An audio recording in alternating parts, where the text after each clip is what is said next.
What is up, guys? This is Tyler Anderson from Tyler's Reel Fishing and Lucky Tackle Box, and today we're going to be fishing with the Livingston Lures Stickmaster Jerkbait. Stay tuned, it's going to be a fun episode. You guys know that here at Lucky Tackle Box we always talk about rigging, retrieval, and location, which is the three best ways to explain to you guys how to catch the lures that come in your Lucky Tackle Box. Let's get started with rigging. So rigging a bait like a jerkbait really doesn't take a whole lot of skill. You basically take it out of the package and tie the knot. Now, a knot that I like to tie, I'm not going to show you guys, but it's the Palomar knot. You basically just tie overhand, slip knot over the thing, and then pull it tight. But the thing that's unique about rigging this bait is that you have to activate it. Now, for those of y'all who don't know what Livingston Lures are, they're a lure company that makes electronic lures where sounds emit from the bait into the water so the fish can hear that, because fish have really good senses of hearing. And so basically what you want to do is lick your fingers and then touch where the hook's attached to the bait, and it activates the bait, and then you can put your ear up to the bait and you can hear the bait fish noises that are coming out. So that's basically the only rigging that I take when getting ready to fish this Stickmaster jerkbait. So now that the super easy rigging part of jerkbait fishing is done, let's go to the retrieve, which gets a little bit more complicated.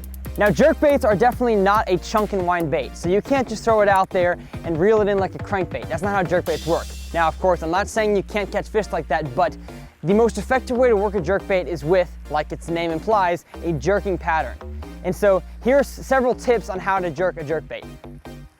So once you've made your cast out there, you want to have several different retrieves to play around with. So in case the fish are in a super finicky mood, you might want to do some smaller jerks like this. But if they're really active and you're throwing like a floating jerkbait, you really want to give it some jerks like that. And so I've heard pros say that they let their jerkbait sit there on the pause for the amount of time they can eat a sandwich. So like, 45 seconds, a minute before they jerk it again, but that's in super wintry conditions. So you basically want to give it, oh, thought I had a fish.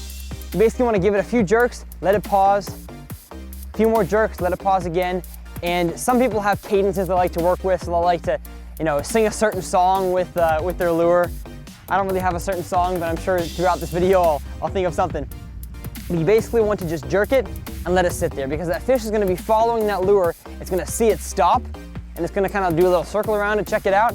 And then as soon as it jerks again, there's going to be a reaction bite, and that fish is going to go tacking. So that's kind of the jerkbait, or the jerking pattern of the jerkbait. Now, I'd say one of the most important things about the retrieval of the jerkbait is not just the jerk, but the way you start and end that jerk. So you want to start with your rod with as little slack as possible, kind of like this, and then you want to jerk it and have your rod tip go straight back to how it was. If you're jerking and letting the rod tip stay back to where you jerked, you're pulling more line than needs to be pulled, and that bait is kind of doing a little jerk, and then it's kind of being pulled along in the water, which doesn't look natural at all. And so you want to make sure you're going jerk back, jerk back, something like that. And so you always want to make sure your line, or your rod tip, ends up right back where you started.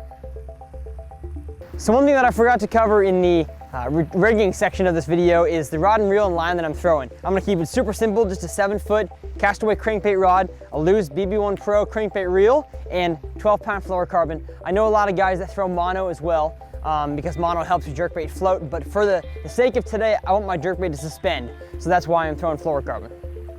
So when talking about location fishing this jerkbait, we're kind of constricted in a pond like this. We have some wood and grass in a shallow area, but there's no, very defined areas to throw a jerkbait. Now, we're talking about jerkbaiting in the pre-spawn right now, so if you guys are watching this video at a different time of the year, these tips can apply, but I'm really talking about the pre-spawn. So you want to cast your jerkbait out there and really focus on the areas of transition. So the bass have just spent all winter out deep, they're ready to get up there and spawn, and so they're not quite ready yet. That's why the jerkbait is such a great bait, because it kind of intercepts those fish when they're in a finicky mood or a super active mood on their way to spawn. And so good places to throw a jerkbait are secondary points, stump flats leading into a sandy, rocky flat where they spawn, places like that, and especially around shallow cover like trees where fish are very likely to spawn, especially in a pond like this. Oh, there's one right by the shore. Right by the shore. Why is he not? There we go. There we go, boys and girls. Come on, come on. Oh my goodness, he sideswiped it. He got it right in the side of the face. All right, first fish on the Livingston Jerkmaster jerkbait, and I will take him. I'm not complaining at all. And look at that. I don't know if you guys probably can't even hear that. The sound noises are going off right now. That's what's caught that fish right there, is I was giving it a pause right next to the grass line. And man, he came out, got it right down his mouth, so good I can't even get the hook out, and he slammed it. It's a nice fish on the Livingston Jerkmaster jerkbait that you guys will be receiving in your lucky tackle box. This thing can sure catch fish. Let's give it a release right down here. See ya.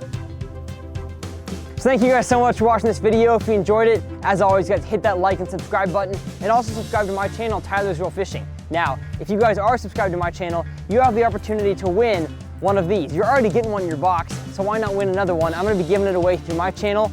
All you have to do is subscribe to TRF, and you guys can win your own Livingston jerkbait. So again, if you guys have any questions, I'll be responding to you guys down in the comment section below. If anything I said was confusing or didn't make any sense to you guys, let me know. But let's get back to fishing.